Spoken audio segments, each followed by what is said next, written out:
Hello बच्चों बच्चों कैसे हो आप सब।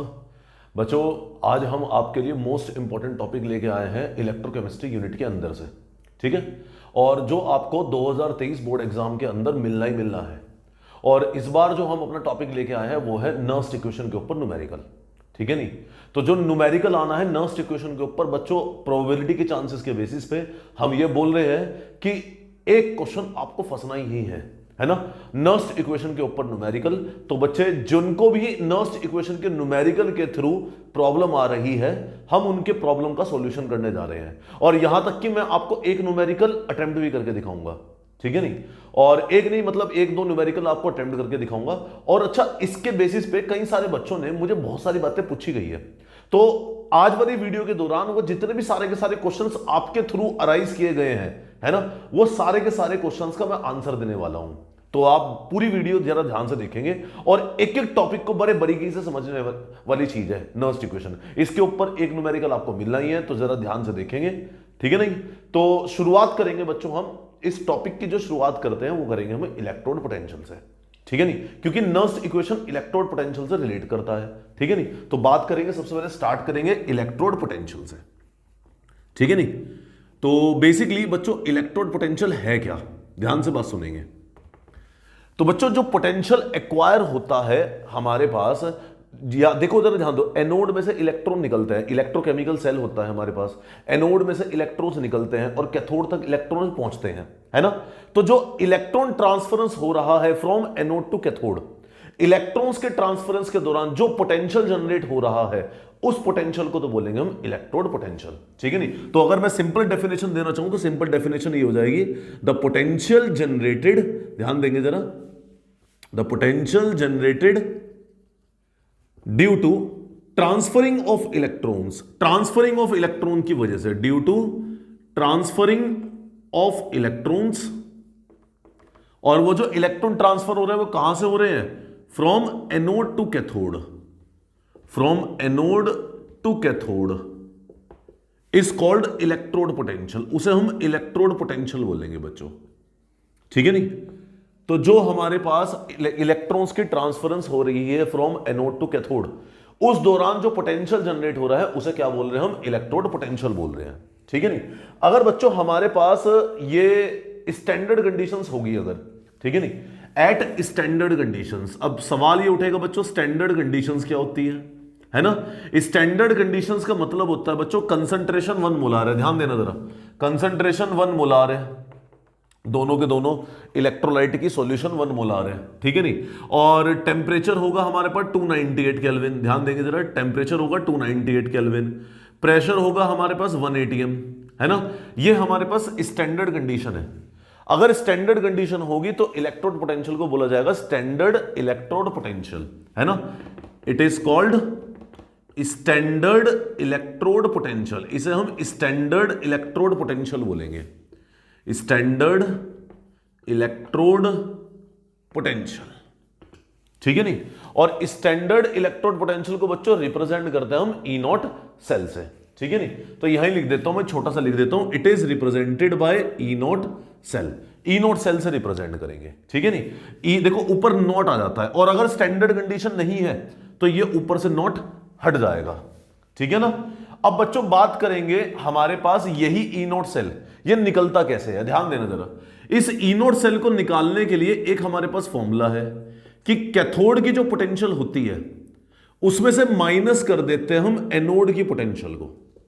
ठीक है नहीं, कैथोड की जो पोटेंशियल होती है उसमें से माइनस कर देंगे एनोड की पोटेंशियल को, पूरे के पूरे सेल का इलेक्ट्रोड पोटेंशियल निकल जाएगा, स्टैंडर्ड इलेक्ट्रोड पोटेंशियल निकलेगा। ठीक है नहीं, ठीक है नहीं, तो देखो अब जरा ध्यान देंगे जरा, कैथोड की पोटेंशियल को क्या बोलते हैं, देखो जरा ध्यान दो, वेयर ई नॉट कैथोड, ये कैथोड की जो पोटेंशियल है इसको बोलते हैं हम, इज कॉल्ड रिडक्शन पोटेंशियल, इसको हम रिडक्शन पोटेंशियल बोलते हैं। ठीक है नहीं, और अगर रिडक्शन पोटेंशियल को डिफाइन करें तो रिडक्शन पोटेंशियल को कैसे डिफाइन करेंगे, देखो रिडक्शन के अंदर क्या होता है, इलेक्ट्रॉन्स एक्सेप्ट होते हैं उसके अंदर, तो जो इलेक्ट्रॉन्स एक्सेप्ट करने के दौरान जो पोटेंशियल जनरेट होता है उस पोटेंशियल को क्या बोलते हैं हम, रिडक्शन पोटेंशियल बोलते हैं। तो इसके नीचे मैं इसकी डेफिनेशन लिख लेता हूं, potential generated at cathode due to gain of electrons, gain of electron की वजह से, due to gain of electrons, उसे बोलेंगे हम रिडक्शन पोटेंशियल, ठीक है नहीं। और अगर स्टैंडर्ड होगी, देखो जरा ध्यान दो, ये स्टैंडर्ड रिडक्शन पोटेंशियल कहलाएगा, और स्टैंडर्ड है तो ऊपर नॉट लग जाता है, देखो नॉट तो लगा भाई है ना। और दूसरी टर्म है हमारे पास E naught anode. E naught anode क्या होगा बच्चों, बिल्कुल सेम उसी तरीके से, ई नॉट एनोड को बोलेंगे हम स्टैंडर्ड ऑक्सीडेशन पोटेंशियल, इसे हम बोलेंगे स्टैंडर्ड ऑक्सीडेशन पोटेंशियल। तो स्टैंडर्ड ऑक्सीडेशन पोटेंशियल को कैसे डिफाइन करेंगे, स्टैंडर्ड ऑक्सीडेशन पोटेंशियल को डिफाइन करेंगे potential generated at anode, anode के अंदर due to loss of electrons, loss of electrons की वजह से जो पोटेंशियल जनरेट हो रही है उसे क्या बोल रहे हैं, ई नॉट एनोड। और जो गेन ऑफ इलेक्ट्रॉन्स हो रहा है उसके अंदर, रिडक्शन के अंदर, कैथोड के अंदर, तो उसको बोलेंगे हम, जो पोटेंशियल जनरेट होगी उसे क्या बोलेंगे, ई नॉट कैथोड, ठीक है नहीं। तो यहां से हमारे पास स्टैंडर्ड इलेक्ट्रोड पोटेंशियल निकल जाएगा, E not cell is equal to E naught cathode minus E naught anode, ठीक है। बच्चों एक बात याद रखना, जो हमारे पास इलेक्ट्रोड पोटेंशियल जो होती है इसकी रिप्रेजेंटेशन हमेशा रिडक्शन में ही होती है ना। मतलब जैसे कि मान लीजिए, सपोज कीजिए किसी भी सेल को अगर मैं रिप्रेजेंट करूं, जैसे हमारे पास गैल्वेनिक सेल है, ध्यान देना जरा, in case of galvanic cell, अगर मान लीजिए गैल्वेनिक सेल है, तो गैल्वेनिक सेल कौन सा होता है बच्चों, जिंक कॉपर का गैल्वेनिक सेल होता है ना। तो देखो हमारे पास एक गैल्वेनिक सेल है, जैसे जिंक है, तो Zn/Zn2 पॉजिटिव, देखो ये किस में रखा गया है, ये हमारे पास ऑक्सीडेशन के अंदर रखा गया है, और ये हो जाएगा Cu2 पॉजिटिव /Cu, देखो ये रिडक्शन के अंदर रखा हुआ है। लेकिन जब हम इलेक्ट्रोड पोटेंशियल की वैल्यू पुट करते हैं तो देखो हमेशा ऐसा रखा जाता है, E not Zn2 positive /Zn, मतलब रिडक्शन में ही रखा जाएगा हमेशा, ठीक है नहीं। हमेशा इलेक्ट्रोड पोटेंशियल की वैल्यू रिडक्शन में ही रखी जाती है, और ई नॉट Cu2 पॉजिटिव /Cu। आ रही बात समझ में। जब इलेक्ट्रोड पोटेंशियल की बारी आती है रखने की, वो हमेशा किस में रखी जाती है, वो हमेशा रखी जाएगी हमारे पास रिडक्शन में। और जब सेल रिप्रेजेंटेशन रखा जाता है, सेल रिप्रेजेंटेशन एक होता है ऑक्सीडेशन में और एक होता है रिडक्शन में। आई बात समझ में। तो जैसे मान लीजिए, सपोज कीजिए हमने ये दो एग्जांपल ले ही लिए है ना, तो दो एग्जांपल देखना जरा, Zn2 पॉजिटिव /Zn क्या हो जाएगा, इसकी इलेक्ट्रोड पोटेंशियल हो जाएगी बच्चों, इसकी तो होती है 0.34 वोल्ट, ये गिवन होगी बच्चों आपको, ठीक है नहीं, ये आपको इसकी वैल्यू गिवन होगी, तो आपको कोई भी टेंशन लेने की जरूरत नहीं है, ठीक है नहीं, इसमें आपको किसी भी तरीके की फिक्र करने की जरूरत नहीं है।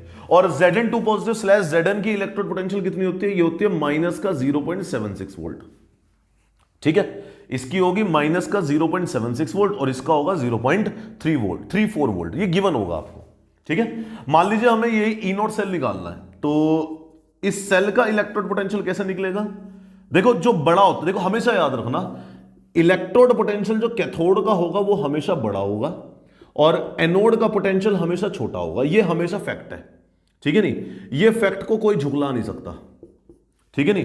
कैथोड का पोटेंशियल हमेशा बड़ा होता है, एनोड का पोटेंशियल हमेशा छोटा होता है। ऐसा क्यों होता है बच्चों, कैथोड का पोटेंशियल बड़ा, एनोड का पोटेंशियल छोटा, ऐसा क्यों होता है, क्योंकि बच्चों जो हमारे पास इलेक्ट्रोड पोटेंशियल की जो वैल्यू निकलती है, स्टैंडर्ड इलेक्ट्रोड पोटेंशियल या आपके पास इलेक्ट्रोड पोटेंशियल, वो हमेशा पॉजिटिव होती है ना।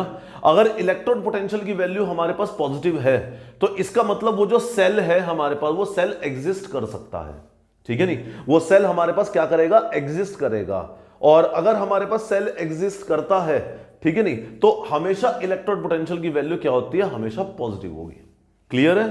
तो देखो जरा ध्यान दो, ई नॉट सेल कैसे निकलेगा, जो बड़ा है वो है हमारे पास कैथोड, ये होगा Cu2 पॉजिटिव /Cu माइनस और ई नॉट Zn2 पॉजिटिव /Zn, ठीक है। तो ये हो गया 0.34 माइनस इसकी वैल्यू क्या होगी, माइनस का 0.76, ठीक है, माइनस माइनस क्या हो गया, प्लस हो गया, 0.34 प्लस 0.76, आई थिंक ये हो गया 1.10 वोल्ट हो गया, ठीक है नहीं। तो देखो जरा ध्यान दो, ये भी रिडक्शन में है और ये भी रिडक्शन में है। अगर मान लीजिए, सपोज कीजिए, अगर आप इसको रिडक्शन में नहीं लेते, अगर आप इसको रिडक्शन में नहीं लेते, तो जो हमारा फॉर्मूला है ना, E naught cathode minus E naught anode, ये गलत हो जाएगा फॉर्मूला, ठीक है नहीं। अगर आप एक को ऑक्सीडेशन में लोगे, एक को रिडक्शन में लोगे, तो हमारा फॉर्मूला क्या है, फॉर्मूला हमारे पास ये होता है E naught anode plus E naught cathode, मतलब दोनों प्लस होते हैं। अगर एक को ऑक्सीडेशन में लोगे, एक को रिडक्शन में लोगे, तो दोनों हमारे पास टर्म क्या होगी, प्लस होगी, ठीक है। और अगर आपको दोनों टर्म को एक को ऑक्सीडेशन को एक को रिडक्शन में नहीं लेना है, दोनों को रिडक्शन में ही लेना है, तो आप ये वाला फॉर्मूला लगाओगे। सिंपल सा फॉर्मूला है हमारे पास। ये क्या है हमारे पास, ये हो जाएगा ई नॉट, देखो जरा, ये रिडक्शन में ये भी रिडक्शन में, दोनों की वैल्यू पुट करी और ये आ गया आपके पास इलेक्ट्रोड पोटेंशियल की वैल्यू, स्टैंडर्ड इलेक्ट्रोड पोटेंशियल की वैल्यू। बताओ क्लियर, यहां तक कोई दिक्कत है ना? अभी हमने शुरू किया टॉपिक बच्चों, क्योंकि अभी इसके अंदर डीप जाना है मैं इसके अंदर, ठीक है नहीं? अभी हमें इसके अंदर बहुत सारी बातें पढ़नी है, ठीक है? और जैसे कि मैंने अभी आपको बोला था कि अभी अगर इलेक्ट्रोड पोटेंशियल की वैल्यू हमेशा पॉजिटिव में आती है, देखो पॉजिटिव में है ना, और आएगी भी बच्चों पॉजिटिव में, ये नेगेटिव में हो ही नहीं सकती। अगर ये नेगेटिव में होगी इलेक्ट्रोड पोटेंशियल की वैल्यू या स्टैंडर्ड इलेक्ट्रोड पोटेंशियल की वैल्यू, तो इसका मतलब वो सेल कभी एग्जिस्ट नहीं करेगा, वो हमारे पास रिएक्शन क्या हो जाएगी, वो नॉट फिजिबल रहेगी। फिजिबल का मतलब होता है कि पॉसिबिलिटी, रिएक्शन के होने की पॉसिबिलिटी, सेल को बनाने की पॉसिबिलिटी, वो फिजिबल होता है, फिजिबल, FEASIBLE, फिजिबल, ठीक है नहीं? और अगर हमारे पास कोई, देखो ये नेगेटिव आ जाए तो ये हो जाएगा नॉट फिजिबल। पॉजिटिव के लिए फिजिबल होता है और नेगेटिव के लिए नॉट फिजिबल होता है। क्लियर कर दे इरेज? देखो जरा ध्यान से देखेंगे, जरा ध्यान देंगे, आगे बढ़ेंगे। चलिए बच्चों, हमने बात करी है स्टैंडर्ड इलेक्ट्रोड पोटेंशियल के बारे में। स्टैंडर्ड इलेक्ट्रोड पोटेंशियल क्या होता है? जब हमारे पास ये स्टैंडर्ड वाली कंडीशन हो। स्टैंडर्ड वाली कंडीशन का मतलब क्या है? स्टैंडर्ड वाली कंडीशन का मतलब है कि हमें चाहिए होगा कंसंट्रेशन, चाहिए होगा हमें कंसंट्रेशन चाहिए 1 मोलार, दोनों के दोनों इलेक्ट्रोलाइट की कंसंट्रेशन 1 मोलार है ना? और या फिर हमारे पास प्रेशर होना चाहिए 1 atm का, या फिर हमारे पास टेम्परेचर होना चाहिए 298 केल्विन का। तो तीनों कंडीशन होनी चाहिए हमारे पास, ठीक है नहीं? अगर हमारे पास नॉन स्टैंडर्ड कंडीशन हो, ध्यान देना जरा, एट नॉन स्टैंडर्ड कंडीशन, अगर नॉन स्टैंडर्ड कंडीशन है, ध्यान देंगे जरा, नॉन स्टैंडर्ड कंडीशंस, तो बच्चों नॉन स्टैंडर्ड कंडीशंस में इसको रिप्रेजेंट किया जाता है, it is represented by E cell, इसे ई सेल से रिप्रेजेंट किया जाएगा, ठीक है नहीं? और इसकी वैल्यू कैसे निकलती है? वही नर्स्ट इक्वेशन के थ्रू, जिसको हमने टॉपिक को स्टार्ट करना था, है ना? And its value can be calculated या can be determined by using Nernst equation. Nernst equation को यूज करके इसकी वैल्यू निकाल ली जाएगी। अब बच्चों ये नर्स्ट इक्वेशन क्या कहती है? नर्स्ट इक्वेशन ये कहती है कि अगर आपको किसी भी सेल का पोटेंशियल निकालना है तो आप स्टैंडर्ड इलेक्ट्रोड पोटेंशियल जो है सेल का, इसमें से माइनस कर दीजिएगा 2.303 RT upon NF log concentration of product upon concentration of reactant, ठीक है? तो जिसमें R आपका क्या है? गैस कांस्टेंट है ना? देखो मैं यहां लिख देता हूं सारी की सारी टर्म। R आपका गैस कांस्टेंट है जिसकी वैल्यू होती है 8.314 joule kelvin inverse mole inverse. T temperature kelvin scale में है तो 298 केल्विन है हमारा टेम्परेचर, फिक्स्ड है वैल्यू। F हमारा फेरेडेज कांस्टेंट है 96500 कूलम पर मोल इसकी वैल्यू हो जाएगी, ठीक है नहीं? और n हमारे पास नंबर ऑफ इलेक्ट्रॉन्स इन्वॉल्व है, कितने इलेक्ट्रॉन्स इन्वॉल्व थे ओवरऑल सेल रिएक्शन को बनाने के लिए। n है number of electrons involve in making overall cell reaction. Overall cell reaction को बनाने के लिए, ओवरऑल सेल रिएक्शन को बनाने के लिए कितने इलेक्ट्रॉन्स इन्वॉल्व है। Concentration of product, concentration of reactant, ये कंसंट्रेशन गिवन होगी आपको सेल रिएक्शन के अंदर, ठीक है? तो ये इक्वेशन बन जाएगी E cell is equal to E not cell. देखो ये सारे के सारे कांस्टेंट है, ये सबके सब कांस्टेंट है। 2.303 multiply by 8.314 multiply by 298 divided by 96500, इन सब कांस्टेंट को मल्टीप्लाई डिवाइड करने के बाद हमारे पास एक नंबर बन गया और वो नंबर है 0.0591, ठीक है? और ये n हमारे पास एज इट इज है, क्योंकि रिएक्शन के हिसाब, सेल के हिसाब से n की वैल्यू बदलती रहेगी, ठीक है नहीं? तो मल्टीप्लाई में log concentration of product upon concentration of reactant, इस इक्वेशन को बोलते हैं हम नर्स्ट इक्वेशन, ठीक है? ये ऊपर वाली भी नर्स्ट इक्वेशन ही है, ये नीचे वाली भी नर्स्ट इक्वेशन, दोनों नर्स्ट इक्वेशन कहलाएगी, ठीक है। जैसे कि मैंने अभी एक सेल लिया था, सेल कौन सा लिया था मैंने अभी, गैल्वेनिक सेल लिया था, ध्यान देंगे जरा, डैनियल सेल लिया था मैंने, है ना, हमारे पास डैनियल सेल है।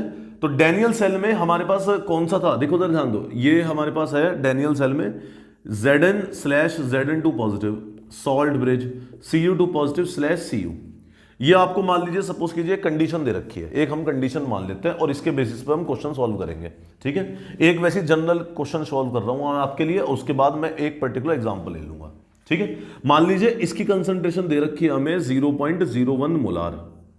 ठीक है, और इसकी 0.01 मोलार, और इसकी कंसंट्रेशन दे रखी है 0.1 मोलार। ठीक है, ये गिवन है, इसकी कंसंट्रेशन दे रखी है ये, इसकी कंसंट्रेशन दे रखी है ये। ठीक है, और हमने अभी जैसे आपने स्टैंडर्ड इलेक्ट्रोड पोटेंशियल निकाला था अभी थोड़ी देर पहले, तो ई नॉट सेल हमने निकाला था, ये आ गया था 1.10 वोल्ट। ठीक है, और हमें ई सेल निकालना है। ठीक है, ई सेल निकालना है, सबसे पहले हम ओवरऑल सेल रिएक्शन निकाल लेंगे। तो Zn से Zn2 पॉजिटिव बन रहा, Zn से Zn2 पॉजिटिव बन रहा है, मतलब 2 इलेक्ट्रॉन रिलीज हो जाएंगे, है ना। Cu2 पॉजिटिव से Cu बन रहा है, Cu2 पॉजिटिव ने 2 इलेक्ट्रॉन प्लस हो जाएंगे, तो ये बन जाएगा Cu। अगर इलेक्ट्रॉन्स बैलेंस नहीं है तो इलेक्ट्रॉन्स को बैलेंस करेंगे। मान लीजिए यहां पर अगर 1 इलेक्ट्रॉन होता तो इस वाली इक्वेशन की 2 से मल्टीप्लाई हो जाती, पूरी की पूरी इक्वेशन की 2 से मल्टीप्लाई हो जाती है ना। 2 इलेक्ट्रॉन कैंसिल हो जाते और फिर इक्वेशन ऐड हो जाएगी, ये बन जाएगी Zn plus Cu2 positive gives Zn2 positive plus का Cu। जितने इलेक्ट्रॉन्स कैंसिल हो जाएंगे वो होगी n की वैल्यू। हमने क्या बोला था, n क्या है, number of electrons involved in making overall cell reaction. कितने इलेक्ट्रॉन्स इन्वॉल्व थे ओवरऑल सेल रिएक्शन बनाने के लिए, कितने हैं, 2। तो n की वैल्यू कितनी हो गई, 2 हो गई हमारे पास। क्लियर है ना। तो देखो ओवरऑल सेल रिएक्शन आ गई हमारे पास। अब यूज करेंगे नर्स्ट इक्वेशन। तो नर्स्ट इक्वेशन कहती है कि ई सेल निकाल लोगे, ई नॉट सेल की वैल्यू रखो 1.10 माइनस 0.0591, कितने इलेक्ट्रॉन्स इन्वॉल्व है, 2, तो n की वैल्यू 2 हो जाएगी लॉग। अब बच्चों देखो प्रोडक्ट में हमारे पास 2 स्पीशी है, एक ये स्पीशी है, एक ये स्पीशी है। आपको तो वो स्पीशी उठानी है जिसके ऊपर चार्ज है, क्योंकि बच्चों ये तो सॉलिड की फॉर्म में, इलेक्ट्रोड है सॉलिड की फॉर्म में, इसकी तो कोई कंसंट्रेशन होगी ही नहीं, है ना। ऐसी इसकी कोई कंसंट्रेशन नहीं होगी, तो Zn2 positive concentration always available होती है हमारे पास, तो कंसंट्रेशन हो Zn2 पॉजिटिव। देखो ओवरऑल सेल रिएक्शन में प्रोडक्ट की कंसंट्रेशन क्या है, Zn2 पॉजिटिव। ठीक है, और रिएक्टेड की कंसंट्रेशन क्या है, Cu2 पॉजिटिव। तो ये हो जाएगा concentration of Zn2 positive, concentration of Cu2 positive. ठीक है नहीं, तो is equal to 1.10 minus divide करेंगे 0.0295। देखो डिवाइड करा 0.0295 आ गया ऐसे, लॉग Zn2 पॉजिटिव की कंसंट्रेशन कितनी है, 0.01, Zn2 पॉजिटिव की है 0.01। ठीक है, Cu2 पॉजिटिव कितनी है, 0.1। इसका देखो डेसिमल हटाया, नीचे आ गई 2 0, इसका डेसिमल हटाया, ऊपर आ गई 1 0। क्लियर, 1 0 से 1 0 कैंसिल, 1.10 माइनस, राउंड ऑफ कर ले से, राउंड ऑफ करके ये हो जाएगा 0.03। देखो ये 5 से बड़ा है, इससे बाद वाली टर्म एक डिजिट एक्सटेंड हो जाएगी, 0.03 हो जाएगा। ये हो जाएगा लॉग, देखो 1/10 आ गया, 1/10। ठीक है, तो ये हो गया 1.10 माइनस 0.03। 1/10 को क्या लिख लेंगे हम, 10 इनवर्स, ऊपर ही लिख देता हूं मैं 10 इनवर्स। ये माइनस आगे चला जाएगा, ये देखो ये हो जाएगा माइनस का 1 लॉग 10। ये ऐसा हो जाएगा ना, लॉग की प्रॉपर्टी होती है कि लॉग में जो माइनस वाली टर्म होती है ये आगे आ जाती है, log 10 एज इट इज। ठीक है, log 10 की वैल्यू 1, माइनस माइनस प्लस हो जाएगा, तो ये होगा 1.10 प्लस 0.03, प्लस कर देंगे तो ये हो जाएगा 1.13 वोल्ट आंसर। अगर ये ई सेल पॉजिटिव है तो इसका मतलब फिजिबल है, फिजिबल का मतलब ये कंडीशन पॉसिबल है हमारे पास। ठीक है ना। इसके ऊपर बच्चों एक न्यूमेरिकल पक्का आना है, 100% आना है, जरा ध्यान से देख लेंगे। अब मैं एक न्यूमेरिकल इसका लेने वाला हूं, एक न्यूमेरिकल आपके सामने सॉल्व करूंगा, और बच्चों के जो क्वेश्चंस हैं मैं उन क्वेश्चन के भी आंसर दे रहा हूं साथ साथ। ठीक है नहीं, देखिए पहले जरा सारी कंडीशन देखिए, जरा कोई भी कंडीशन ऐसा ना हो कि छूट जाए हमसे। ठीक है नहीं, कोई कंडीशन छूट नहीं चाहिए इसके अंदर हमारे पास। ठीक है, इरेज करें। चलिए इसके बाद हम एक इसके ऊपर क्वेश्चन ले लेते हैं।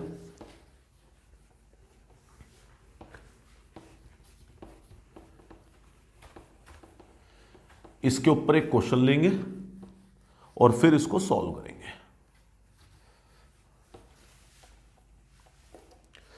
ले बच्चों एक क्वेश्चन,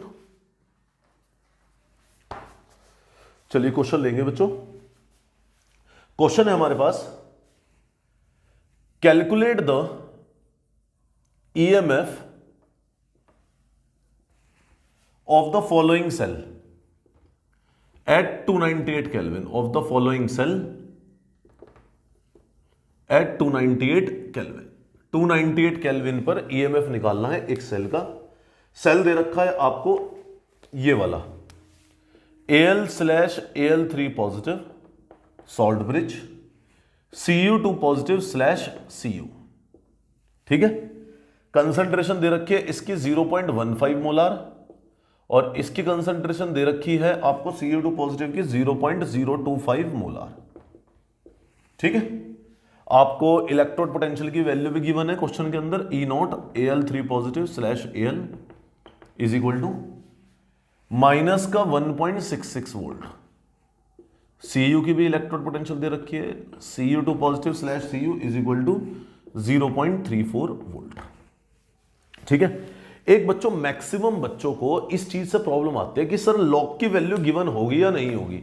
बच्चों लॉग की वैल्यू 100% गिवन होती है, ऐसा हो ही नहीं सकता लॉग की वैल्यू गिवन ना हो। लॉग की वैल्यू गिवन होती है, तो इसके लिए आप निश्चिंत हो जाइए, लॉग की वैल्यूज आपको गिवन होगी। बच्चे कह रहे हैं कि सर इसकी वैल्यू जो होती है वो दी हुई नहीं है किसी क्वेश्चन में। अरे नहीं दी हुई है तो नहीं दी हुई है, लेकिन इसकी वैल्यू आपको एग्जाम में 100% गिवन होगी, आप टेंशन ना लो बिल्कुल भी किसी भी तरीके की। लॉग की वैल्यूज एंटी लॉग की वैल्यूज गिवन होती है। एक बच्चा मेरे से कह रहा है कि सर लॉग लग रहा है, एंटी लॉग की वैल्यू दे दी। अरे बच्चे एंटी लॉग ही लग रहा होगा उसके अंदर, आपको करना नहीं आ रहा उसे, है ना। या फिर इसका उल्टा भी हो सकता है, एंटी लॉग की वैल्यू दे रखी है, सर लॉग लग रहा है। अरे बच्चे दोनों चीज पॉसिबल है, आप क्यों चिंता कर रहे हो इतनी, है ना, टेंशन ना लो।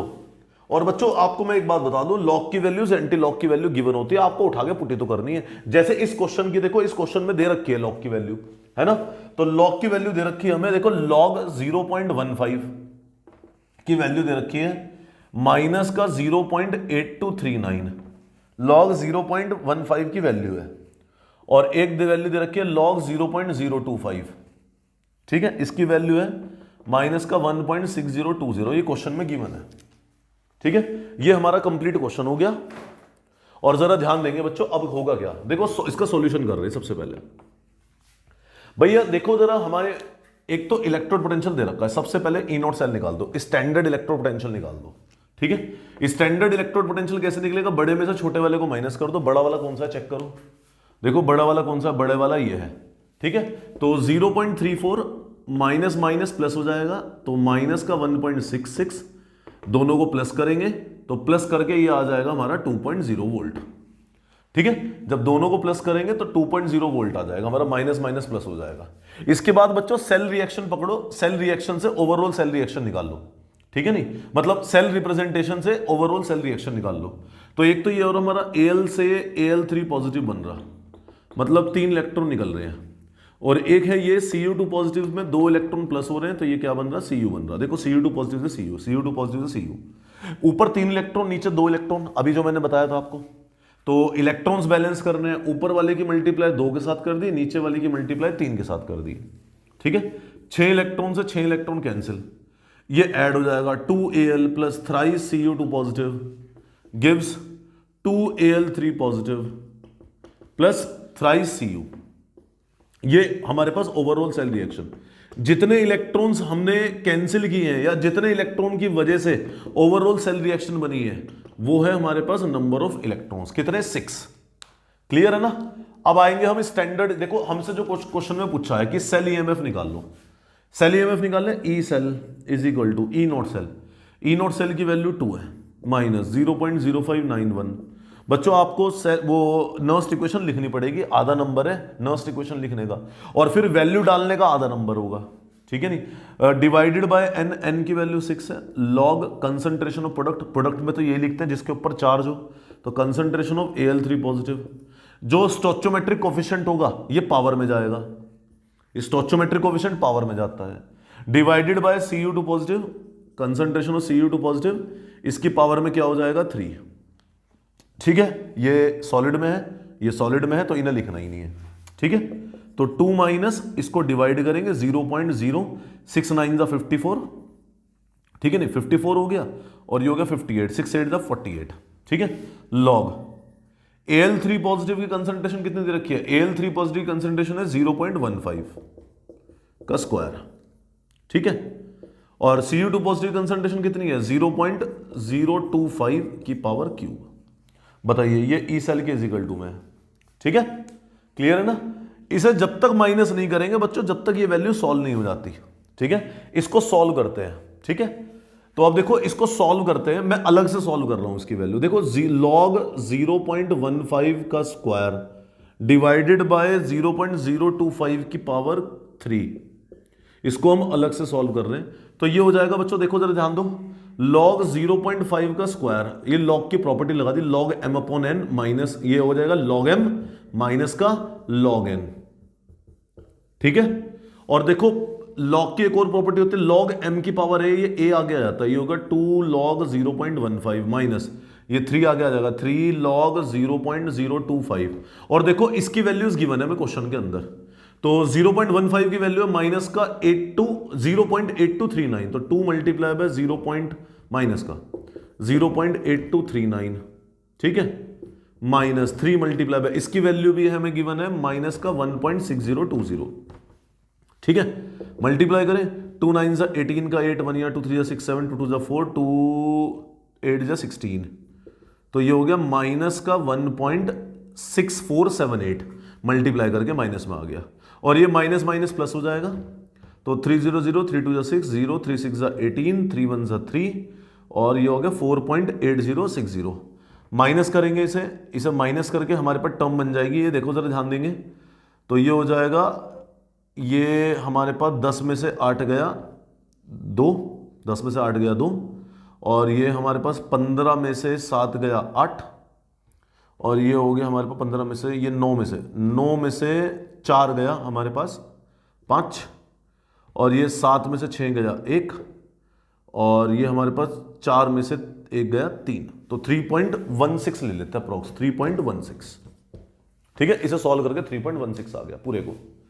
क्लियर है ना, इरेज कर दे, देख लेना इसे, तो ये आ गया 3.16, इसकी वैल्यू पुट करेंगे, इसकी जगह 3.16 रखेंगे, ये हो जाएगा E cell is equal to 2 minus 0.0098, और इसकी वैल्यू आ गई 3.16। ठीक है नहीं, 2 माइनस, इसे मल्टीप्लाई करिए, मल्टीप्लाई करके जो भी टर्म आएगी 2 में से माइनस कर दीजिए। ठीक है नहीं, माइनस करने के बाद ये जो आंसर आएगा वोल्ट में आएगा, प्लस में आंसर आएगा। बताइए आया, समझ में नहीं आया?